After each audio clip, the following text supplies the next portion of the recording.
တော်ဝင်နေတဲ့ရတိုက်ကူပါအဆူပေါင်းပါပုတ်ကတဲ့နိဗ္ဗာန်သေးဖို့တော့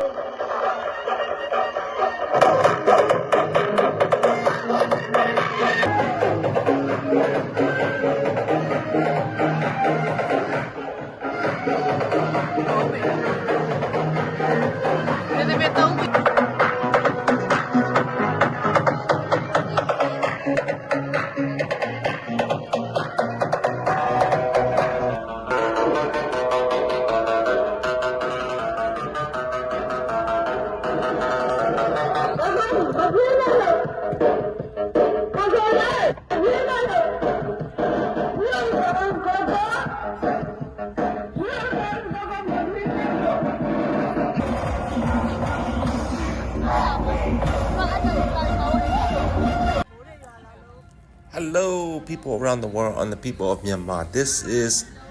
HMS Travel Adventure. I am definitely excited to share with you Myanmar Katazondai Kateng Festival in Myanmar. And this is a kind of a whole day or a full day festival. They start early in the morning from 7 o'clock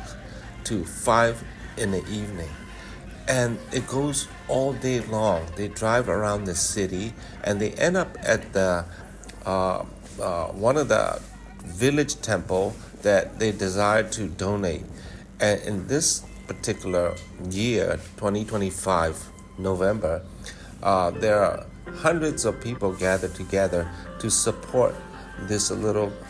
village monk temple. And it's all the way in you can say, like I said, it's a village, far away from the city. So they have to use cars, motorcycles, and also tri-wheeled cycles to get there. And many people are poor around that area. So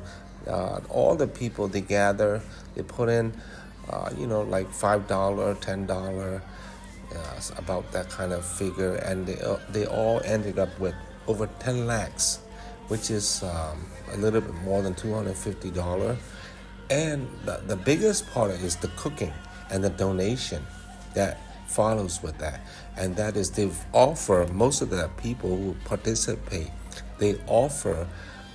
some home cooking, some packages, care package, things like that for the people who makes drawing, okay? And they give away, after that drawing that they get, about 800 tickets that was donated, a little over 800 they said. So it's a very fun festival. All walks of life enjoy, whether you're rich, whether you're poor, and also all ages. And it's a very fun festival that these people, the village people as well as the city people, look forward to every year, right after a major festival called Dedenja. So I hope you enjoy this video.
ကိုရောက်တော့မယ်။ကိုကြောင့်အရင်ဆင်းရဲ။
ကထိုင်လူပြီးမြောက်အောင်ဥဆောင်ပေးတဲ့ဦးလေးနော်ဥနာမည်ဘယ်လိုခေါ်လဲဥနာမည်ဘယ်လိုခေါ်လဲ ဦးတိဖေးပါ ဥအလူငွေဘယ်လောက်ရတော့ဒီနေ့ ငွေ30ကျော်တယ် ဟုတ်ပါ 14လောက်ရ ဒီကြောင်လေးဘာလို့ရွေးဖြစ်တာလဲဥ ဟာ ဒီဖုန်းကြောင်လို့ဘာလို့ရွေးဖြစ်တာတော့ဖုန်းကြောင်အများကြီးထဲမှာလေ ဆင်းရလို့ဟိုမှာဘုံရောက် ဖုန်းကြောင်ဝါကြောင် ဘုံရပြန်အေးစေးလေးနေတာသူကဒီချုံရှင်းဖို့မှာရှင်းဖို့ဆိုပြည့်ရတိုင်းပဲ ဟုတ်တယ်အခုလေးကဟိုမှာဒါ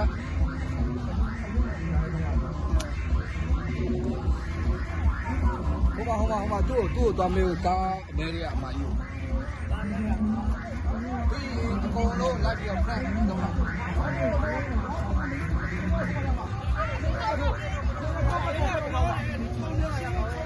ဘောပါပြထွက်တော့ကောင်းပါခေါင်းတော့ထိုးရင်ပြထွက်တော့ကောင်းဖြစ်ပါ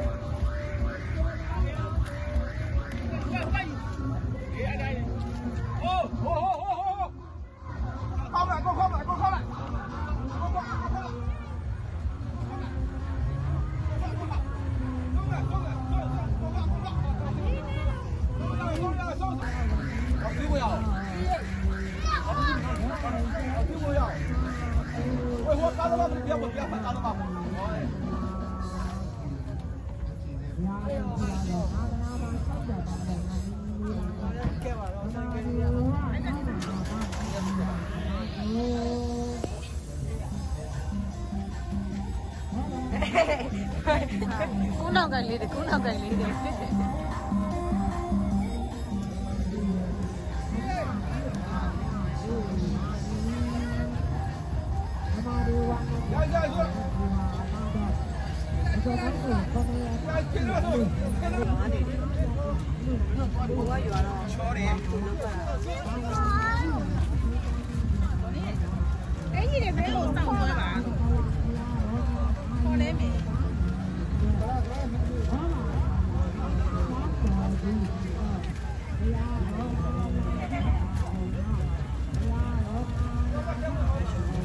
ခုနောက်ပနောက်ကလေးနှစ်ယောက်ဘယ်တော့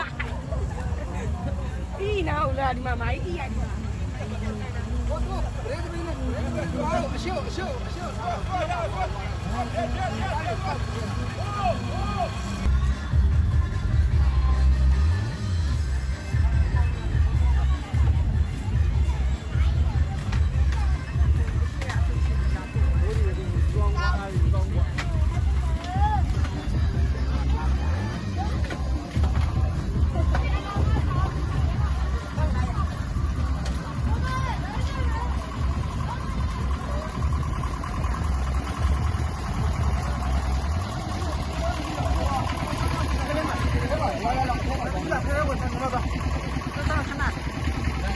ခုဒါလေးရိုက်လာဘူးခဏ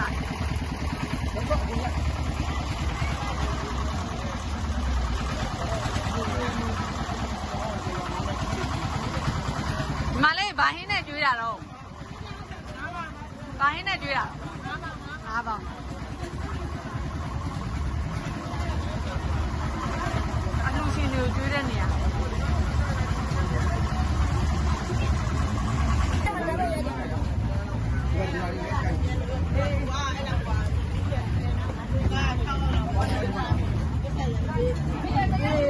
ငါဖြစ်ချင်လည်းမပေးတော့နဲ့တဲ့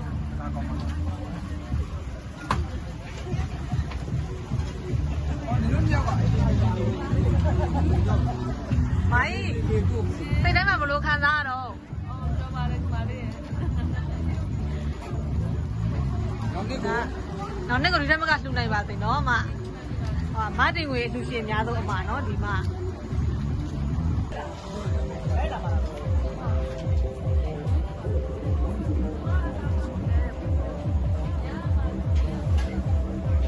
ရှင်ပြကျောင်းထိုင်လူလဲပြကျောင်းထိုင်ဖုန်းဖုန်းနာမည်ဘယ်လိုခေါ်လဲဦးဥက္ကရာ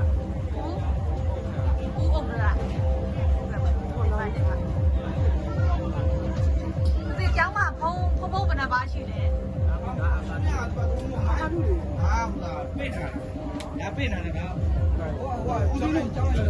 ဦးစီးလို့ကျောင်းမှာဘယ်နှပါရှိလဲဆိုတော့အားလုံးပေါင်း6ပါးရှိတယ်ကိုရင်လေးက2ပါးဦးစင်းက6ပါး ကျောင်းလိုက်နေတွေ့ပြီလား အိမ်ရတဲ့လက်ကိုလည်း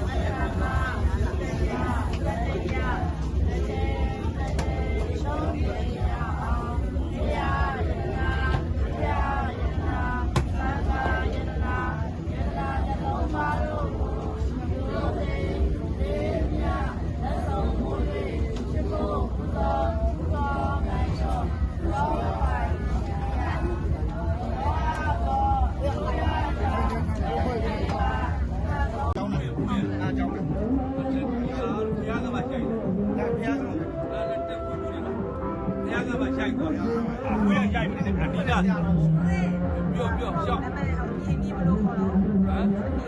အန်ဒီယာဥက္ကဋ္ဌတက်ပါခုပါတော့တရားကတရားတယ်ဟိုပိုင်း ဘုရားကတော့တပ်ပံအောင်လုပ်တာနော်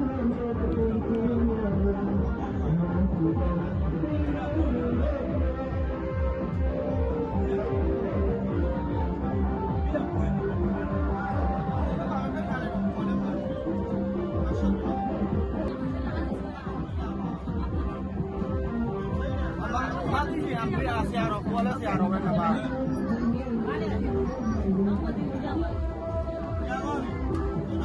စီးရဲအကြောင်းလေးကကြည့်တော့ဆုံးပြတ်တယ်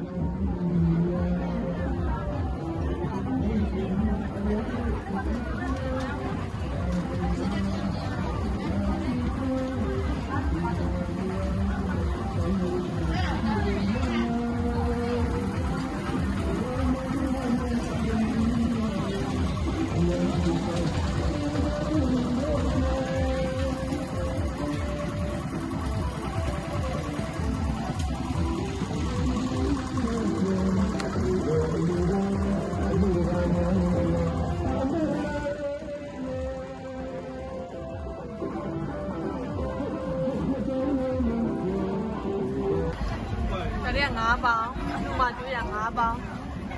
တရက်ချင်တော့မပြရကြော9ပေါင်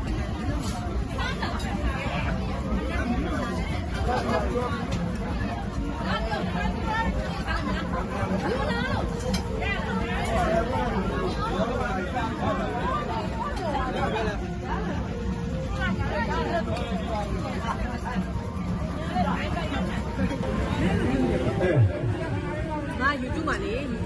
ဆိုဩဃာတဆိုဩဃာတဆိုဩဃာတဆိုဟဲ့ထိုင်တော့ဆိုဩဃာတ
မမီနာမည်ဘယ်လိုခေါ်လဲ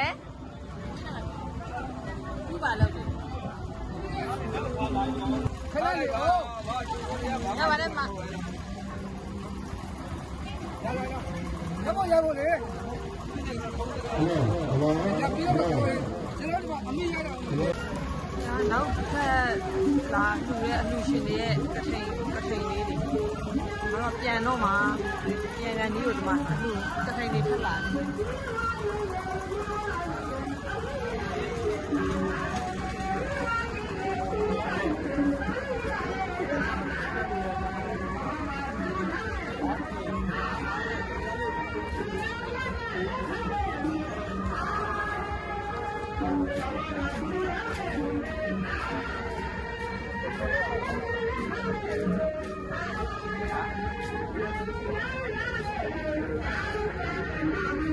သွားရတာနားအရန်ချင်းတော့သွားတာကားတစ်စီးရက်စာပဲရှိတယ်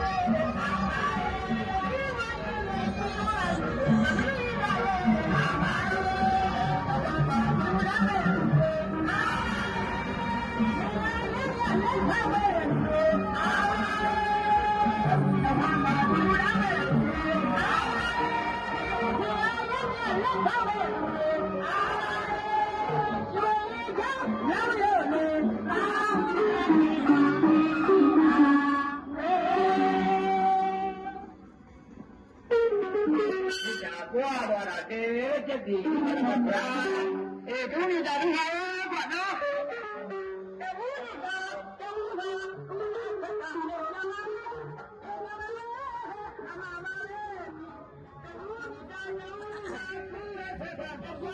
အနီစားလို့ကောင်းလားစားလို့ကောင်းလား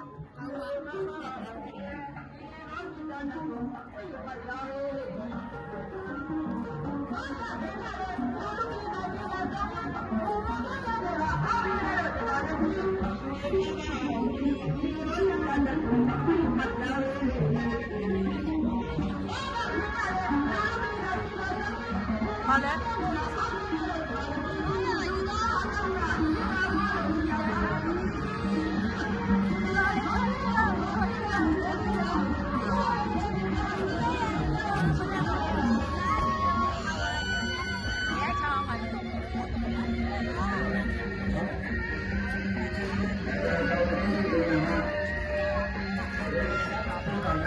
စားလို့ကောင်းလား။ဘာဟင်းနဲ့လဲမေ။5 ပေါင်။အေးဘယ်ကကြိုက်ဆုံးလဲ။ဟမ်5 ပေါင်နဲ့မပြားကြော်နဲ့နောက်တရက်ချင်တော့ဘယ်ရပုံကြိုက်လဲ။တရက်ချင်သုံးတယ်။တရက်ချင်သုံးတယ်ပဲစားကြိုက်ရ။အေးကောင်း လက်တော့ကောင်းတယ်နော်အပြာရင်ကျော်လည်းကောင်းတယ်နော်ဆန္ဒပါတယ်ချက်ထားတာ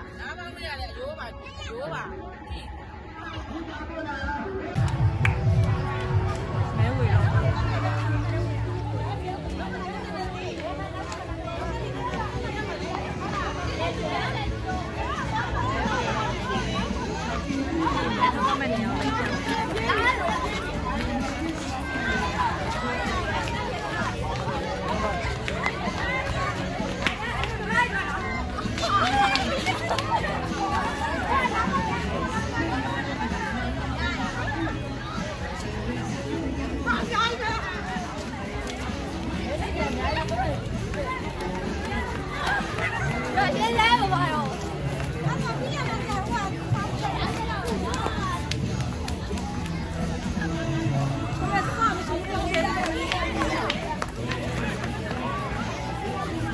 မဲမကုန်မရှိဘူးရယူတော့နောက်ကနေတော့ကော်ဖီနဲ့ပြန်လို့ရတယ်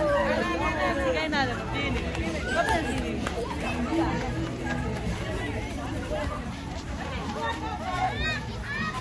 နောက်ကနေပြန်သွားတဲ့အခါကျတော့မဲမကုန်ဘူး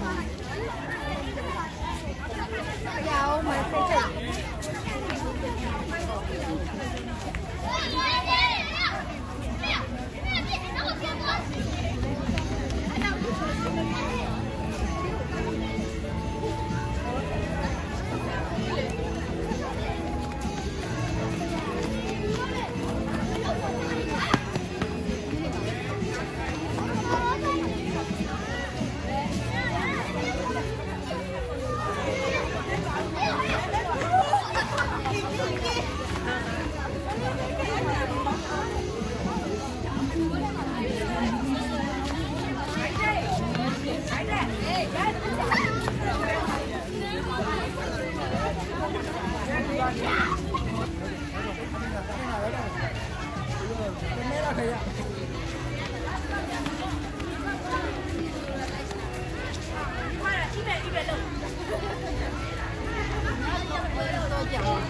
လောက်တဲ့ဦးလေဟာ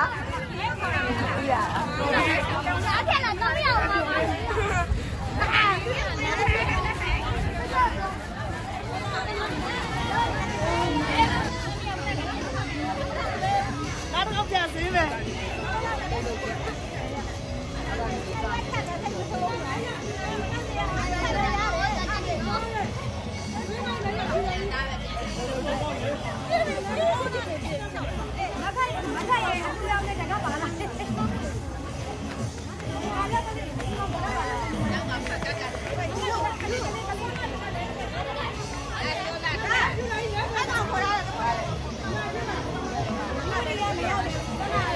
ပြင်မဲမိတ်ကိုနဲ့နေ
ไ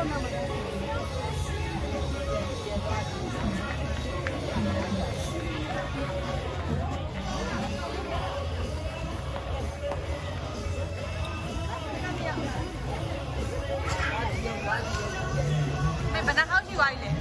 นักเข้านักเข้าเรายาวเป็นตัวว่า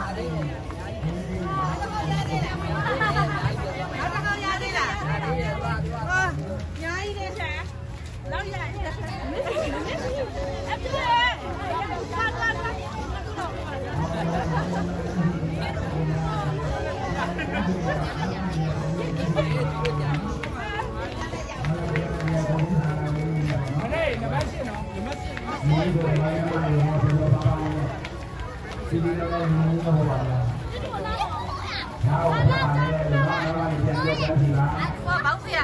เป็นนักเข้าที่ไวเลยเป็นนักเข้าที่ไวเราลูกนักเข้าได้ที่เดียวอ๋อนักเข้าที่ไว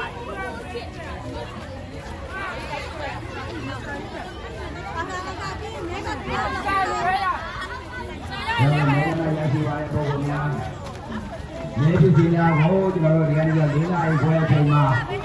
စတင်ပြီးတော့ထုတ်ပေးမှာဖြစ်ပါတယ်နော်ဒီနေ့လည်းဒီနေ့ရရှိလာတဲ့မဲနံပါတ်ကကပြားလေးကိုလူဆောင်လာပြီးတော့ဒီနေ့ကပြားနဲ့တိုက်ပြီးတော့ဒီဒီလေးကိုထုတ်လို့ရပါတယ်နော်ဒီ၄နာရီခွဲမှာစတင်ဒီဒီလေးမှာပါတယ် နံပါတ်လေးနဲ့လိုက်ထုတ်တာမှာလိုက်ယူယူတာပွဲပေါ့နော်ညာလာတရားဘယ်နှမဲရတယ်လည်းတော့ဆက်ရုပ်အကွာဘယ်နှမဲရပြီလဲနှမဲပဲရှိသေးရလားကလေးတွေကိုတော့မယုံဘူးဒီလားတော့ကြတယ်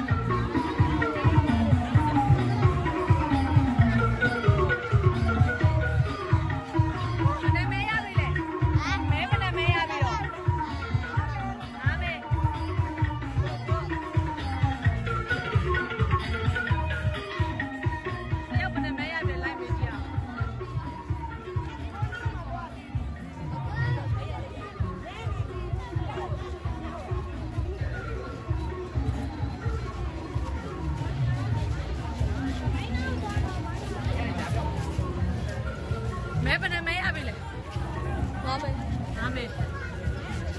စတူအောင်ပါဒါ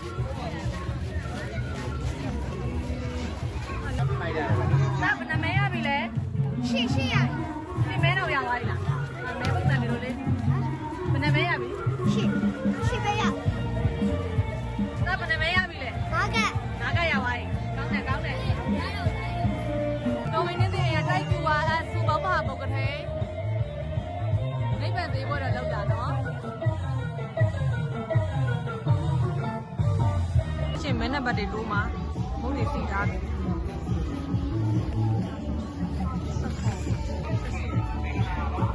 အဲ့ဒီကဘာလေးလဲမမခောက်ဆွဲအော်မမခောက်ဆွဲချအေးဘလို့ခံစားရလဲလူမင်းလောက်တာ ပြောတာပေါ့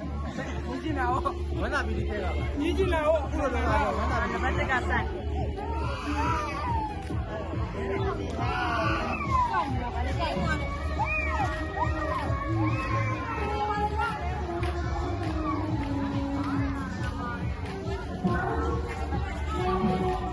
အဲ့ဒီကဘာလဲ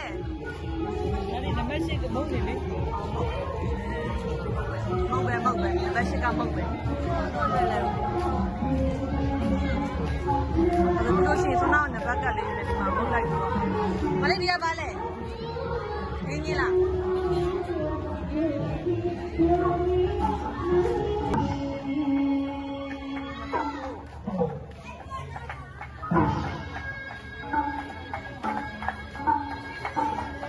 မဲတို့ကိုဆောင်နေတယ်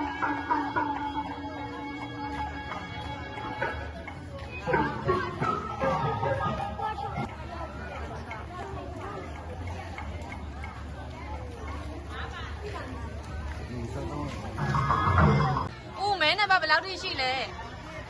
မဲနံပါတ်ကကျွန်တော်တို့မှာအားလုံးပေါင်း19 20နဲ့ 30နံပါတ်ထိရှိတာ 29နဲ့6ဝင်နေပြီ 29နှစ်ရှိတာ နောက်တစ်ခါဝင်သေးတယ် ဒါဒီပွဲပြောင်းလို့ဦးစီးပေးတဲ့ဦးလေးပေါ့နော်ရမီရဖဆိုလည်းဟုတ်တယ်29မဲမဲအားလုံးပေါင်းဘယ်လောက်ထိရလဲအရေးအတွက်လေ ရေအတွက်မဲကပ်ပေါင်းအားလုံးပေါင်းဆိုလို့ရှိရင်တို့600 900အရှိတော့ပါဗျာ ဟော800တောင်ကျော်တယ်မိုက်တယ်အိုးအားရရလားဒီနေ့အတွက် အားရပါတယ်ဒီထက်လည်းဒါမဲ့နဲ့မှလည်းဒီထက်ပို့ပြီးတော့မင်းပြည်အောင်သူများတိုင်းအောင်ပို့ပြီးတော့တွေးလာမှာပေါ့တော့ ကဲကျေးဇူးတင်ပါတယ်နော်ဦး ကျေးဇူးပါ အနိဘယ်နှကရလဲ3ယောက်ဆို15ကအော်15ကမိုက်တယ်အများကြီးပဲအဖွာရော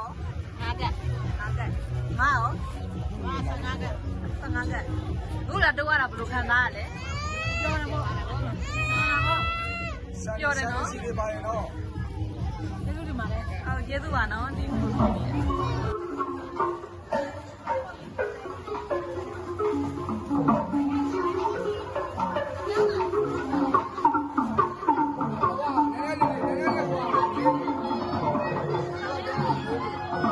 မိုင်းပြောလား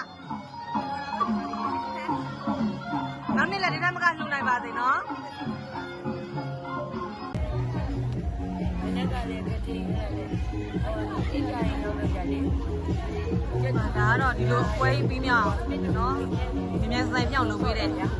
ဦးစီးရမီရဖဆိုလည်းဟုတ်တယ်နော်ဦးပြောတယ်မလားစိတ်တိုင်းကြရလားဒီနေ့စိတ်တိုင်းကြတယ်နော် အဲ့ဒါနဲ့ မဒီလိုမျိုးလေးလောက်ကတာဘယ်လိုခံစားရလဲ ပြောပါလေစစ်စစ်တိုင်းတော့ရန်ကြမှာ ဟုတ်ကဲ့ပါဟုတ်ကဲ့ ဟိုအားလည်းကြားလိုက်မယ်ပြရ မဲလာထုတ်ပြီးဒီဘက်တော့ငါတက်လိုက်လိုက်နမဲ တိုက်ကျုံက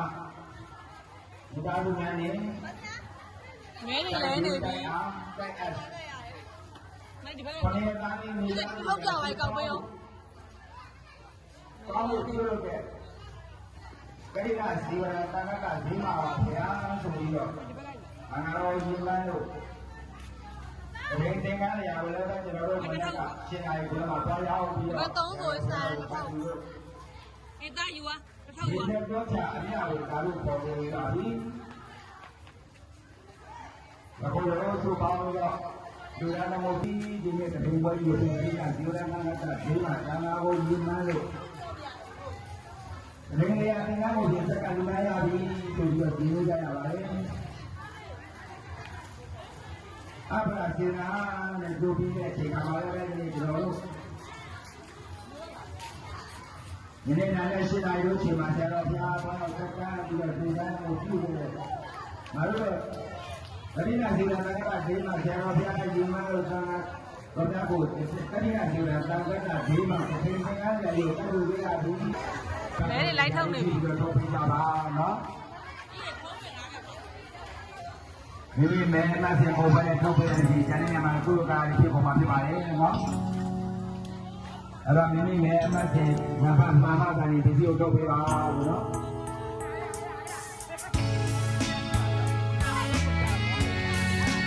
ဒါကြောင့်မင်းသားရည်ရတယ်ဘုရားနဲ့